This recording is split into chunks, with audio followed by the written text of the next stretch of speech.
Hello and welcome to our next CrowdProperty.com funding opportunity. Today we're going to 350 and 352 Brinnington Road in Brinnington, Stockport, SK5 8BU for the Phase 2 raise. Now, CrowdProperty is a peer-to-peer lending platform designed to facilitate loans between private individuals and professional property businesses.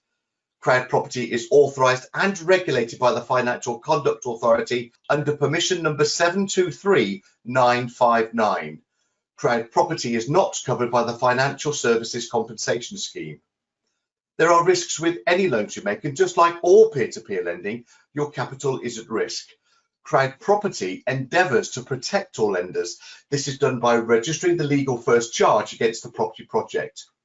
This means that in the very unlikely event a borrower defaults on the loan, CrowdProperty will be able to take ownership of the project and manage it for the lenders.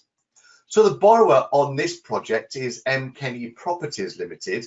Their company number is 08861935. And the director of the company is Hosseini Hassan Musa. I'm delighted to say that Hosseini joins us here now on this webinar. Welcome along, Hosseini. Tell us a little bit more about you and your background. Yeah, my name is Hosseini Musa.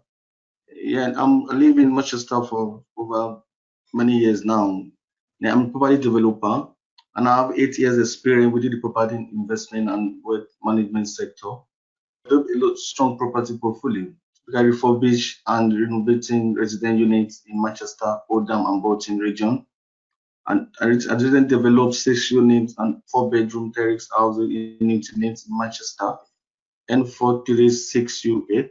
And I did some renovation as well for 3-bedroom terrace house, 8 Stoke Street in Manchester, and a couple of renovation and refurbish of 2-bedroom terrace housing in Oldham as well. Thank you so much.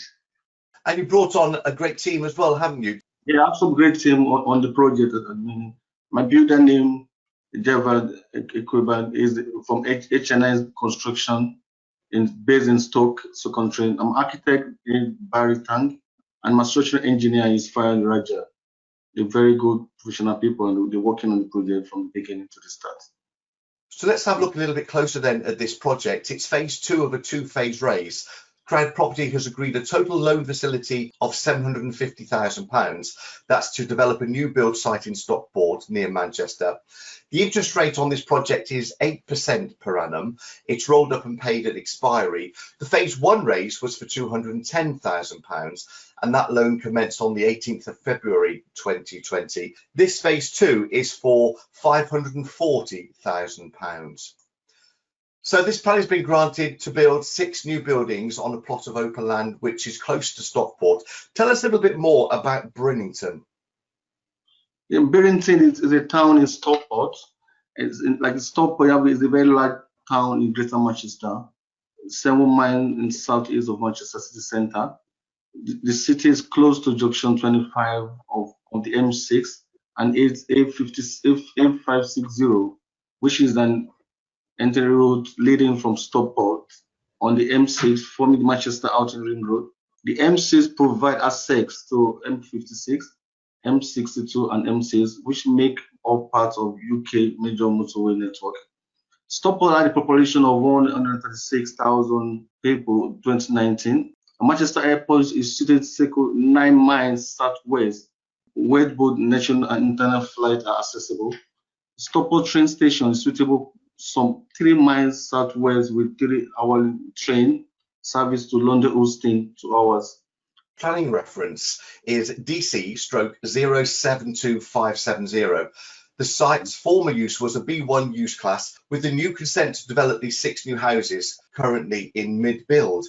The estimated construction time is about 11 months left.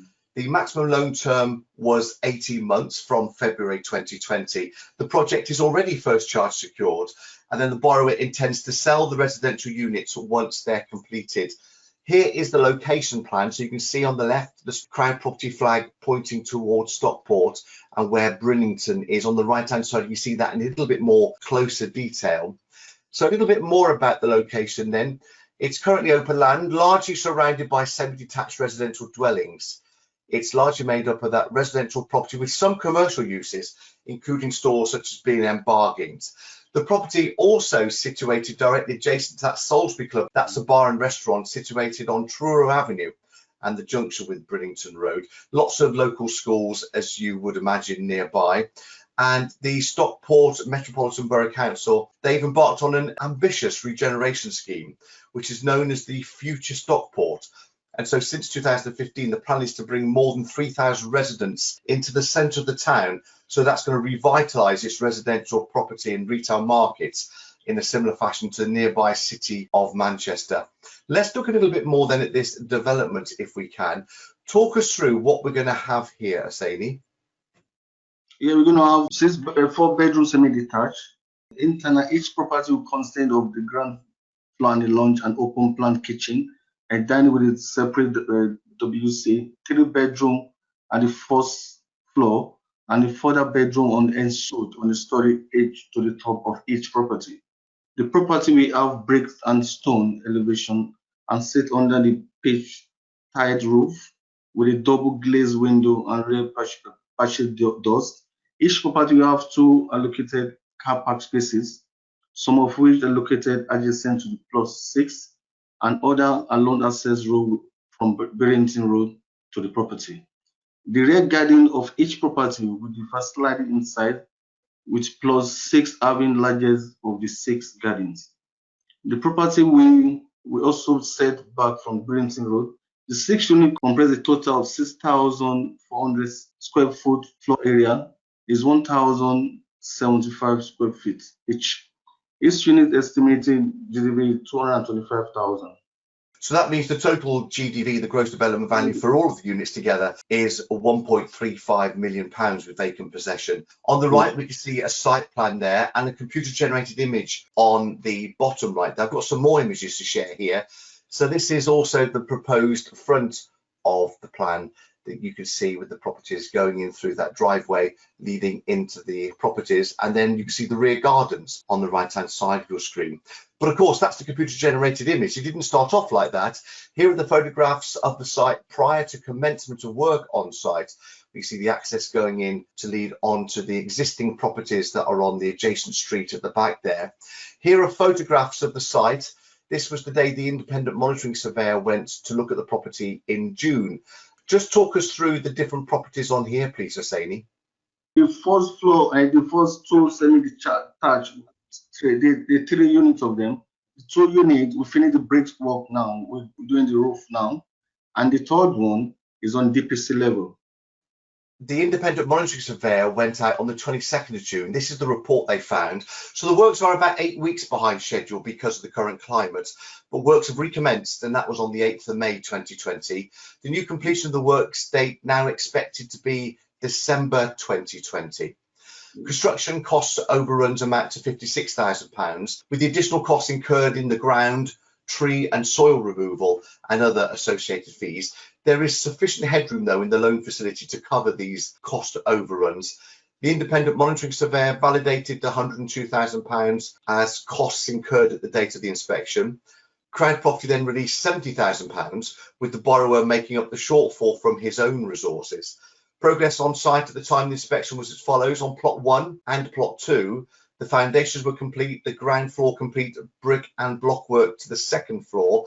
Similar on the 3rd and 4th plots, the difference between the block works there are up to the 1st floor level. And on plots 5 and 6, the foundations are complete and also the ground floor complete. The site's been cleared, site welfare set up, and the conditional approval from building control has been obtained prior to the start on site. Here is some more progress then photos. Since the June inspection, it's continued with the latest photos here showing the roofs are being built on plots 1 to 4 and also great progress on plots 4 to 6 up to the 1st level. Here are the floor plans. Maybe not as clear a photo as we would have liked, but I think you can probably understand the elevations on the right hand side, and on the left hand side are the floor plans. Talk us through, please, Asani, about the floor plan and the main aspects of what you're doing here. The floor plan consists of the living area. There's building downstairs, stairs and open kitchen. And then when we go upstairs, what have we got on the 2nd floor? On the second floor, we have 3-bedroom room, and it's 3-bedroom house rooms at the first floor, and it's general toilet. And the loft level, there is 1 bedroom and suite bedroom on the last So floor. the ensuite in the bedroom up in the loft space as well, making it a Yes. 3-story property. And of course, you can see from the photos there, it's a pair of semis, and there's 3 lots of pairs of semis, making the 6 properties in all. Here are the front and rear elevations for the proposed development based on the computer generated image. And then we've got some images of how the interior would look as well. When you look at these dwellings, the type of style that Asani is wanting to create inside of these properties. Great views out from the kitchen dining area out into the garden space, and good sized bedrooms. You can see in the bottom right there, up in the loft space where you've got an ensuite bathroom there situated as well. Now I've got some case studies to share with you. Talk us through these pieces, Sammy. This is the first one, which is a property you did in Droylsden. Yeah, this had an erection of 3-bedroom terrace residential unit, 2 pair of 3-bedroom and 1 unit on 1 unit of 2-bedroom unit. We started on June 2017 and completed January 2018. The GDV was 420,000. The unit cost was 225,000 pounds, and land purchase for 80,000 pounds, and the profit was 115,000 pounds. And then the second case study we've got is in Manchester. What did you do on this one? This one is a 6-unit 3-bedroom houses, 4-bedroom detached houses, and 4 3-bedroom houses. And this demolition of existing commercial property converted into 3 residential units. I started this in January 2019 and completed October 2019. The GDV was £1,080,000. The building cost was 520,000. The land purchase was 195,000, and the profit was 365,000 pounds on this one. So let's then come back to the project you're currently doing in Brinnington Road. Let's start off, please, Asani. Tell us, how did you find this project? This project on the market and went for the buyer. It was on the market without the approval, and I bought the land and I tried to apply for approval to get this 6-unit 4-bedroom 6-unit and detached on it. And your exit strategy is that you want to sell all 6 properties. Who do you think would be a typical buyer of this kind of property from you? We already, at the minute, we already have different people inquiring, first-time buyer, and people who want to change their home to get a new home, and also investors that want to buy to let. So here's an overview for you then of the project financials and the proposed loan. Phase 1 raise was £210,000 out of that total facility of 750,000. That's now been expended. This phase 2 raise is for £540,000 to be drawn down in independent monitoring surveyors validation. RICS have verified the market value pre-start on site at £320,000. And RICS have verified the total gross development value at £1.35 million. The estimated construction costs are £750,000. Therefore, the initial loan to value is 65.6%. The loan to gross development value excluding the rolled up interest is 55.6%. And when you add in the interest, it's 62.5%. This is a maximum loan period of 18 months from the original phase. This phase of the loan is targeted to start on the 7th of August 2020. Remember that exit strategy is that Asani intends to sell the residential units once they're completed, and lenders on this project will receive 8% per annum interest. It's rolled up and paid at the end of the project. It has already been secured with a first charge security against the property. So thank you, Asani, for joining me on this webinar and for explaining everything. The next steps are to make sure that you understand this loan, carry out your own due diligence both on this project and on the development team, and then decide how much you would like to lend. CrowdProperty.com is the place to be to pledge on launch. The necessary anti-money laundering checks will be carried out, and then you'll be invited to send your funds into your own online e-wallet, and you'll start earning that interest on completion of the loan agreement. So thank you for watching this webinar. This is the phase 2 raise, which is for £540,000, paying investors 8% per annum interest. That's rolled up and paid at the end of the project. Thanks again for joining us here at CrowdProperty.com. We look forward to joining you again soon here with more funding opportunities at CrowdProperty.com.